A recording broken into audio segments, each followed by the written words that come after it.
ఎవరికి వారు ఏమనుకుంటారంటే, మాకెందుకండి ఇన్ని కష్టాలు, మేము ఏ పాపం ఎరిగిన వాళ్ళం కాదు, ఎవ్వరికి అన్యాయం చేయలేదు, ఏం చేయలేదు, అయినా దేవుడు ఎందుకో మాకే ఇన్ని కష్టాలు ఇస్తున్నాడు, దేవుడు కూడా డబ్బున్న వాళ్ళకే సహాయం చేస్తున్నాడు అని దేవుణ్ణి కూడా నిందిస్తాం.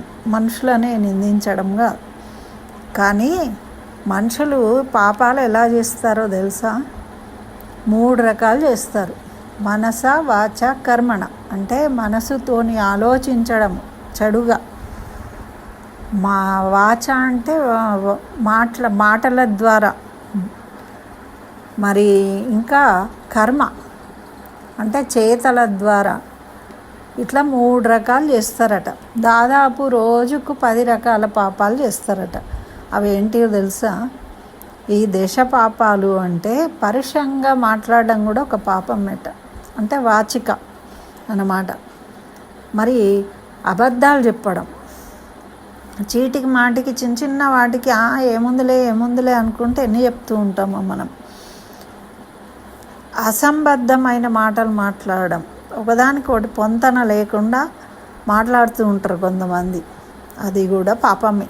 అంటే అక్కడ విషాదమైన ఉన్నప్పుడు కూడా నవ్వుకుంటూ మాట్లాడతారు, జోకులు వేస్తూ ఉంటారు. అసంబద్ధంగా మాట్లాడడం అంటారు దాన్ని. సమాజం వినలేని చెడు మాటలు అంటే బూతు మాటలు.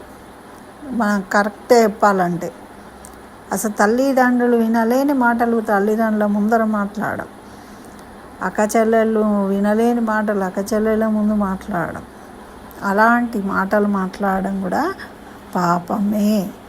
మరి తనది కాని ధనం కోసము ఆశపడడం అంటే ఇందులో మనసుకు సంబంధించినవి ఉన్నాయి, మాటలకు సంబంధించినవి ఉన్నాయి, చేతలకు సంబంధించినవి ఉన్నాయి అన్నమాట.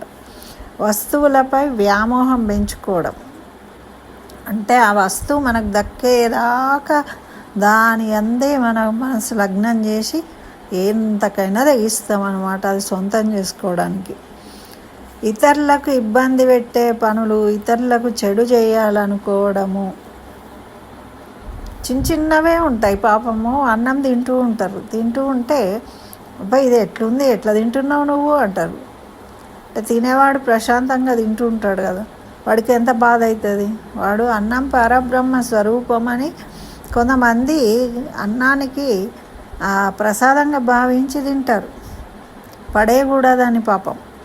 కొంతమంది ఏమో నిర్లక్ష్యంగా పడేస్తూ ఉంటారు, ఎత్తేస్తూ ఉంటారు. కానీ ఇతరులను ఏమంటారు, ఇంకా పైగా బాధ ఎలా తింటున్నావో ఏమో అంటారు. ఇట్లాంటి మాటలు, చేతలు. అర్హత లేని వారికి దానం ఇవ్వడం. మనం దానం చేస్తున్నాం కదా అని గొప్పగా ఎవరికి పడితే వాళ్ళకి దానం చేయద్దు. అవసరం ఉన్న వాళ్ళకు మరి దానం చేసేటప్పుడు మనము విష్ణు స్వరూపంగా భావించి దానం చేయాలి. దానికి అర్హులైన వారికి చేయాలి, ఎవరికి పడితే వాళ్ళకి చేయద్దు. ఒక చిన్న పిల్లోడికి 1000 రూపాయలు ఇవ్వడం, ఒక వృద్ధుడికి వాడికి ఏం అవసరమో తిండి బట్ట అవసరం ఉన్నాయి ఇవ్వాలి. కానీ బంగారం దానం చేస్తే నాకు ఉంది కదా అని అది సరైనది కాదట. అట్లాగే జీవహింస చెయ్యడం. ఇక నాన్ వెజ్ తినేటోళ్ళంతా జీవహింస చేస్తారు. నాన్ వెజ్ కాదు అసలు, మనం కూరగాయలు తినడు కూడా జీవహింసనే అంటారు. ఎందుకంటే ఎన్నో క్రిములు చనిపోతూ ఉంటాయి మన చెట్లల్లో, వాటిల్లో కట్ చేసేటప్పుడు ఎన్నో జరుగుతాయి అని అంటారు. కాబట్టి జీవహింస చేస్తూనే ఉంటాము.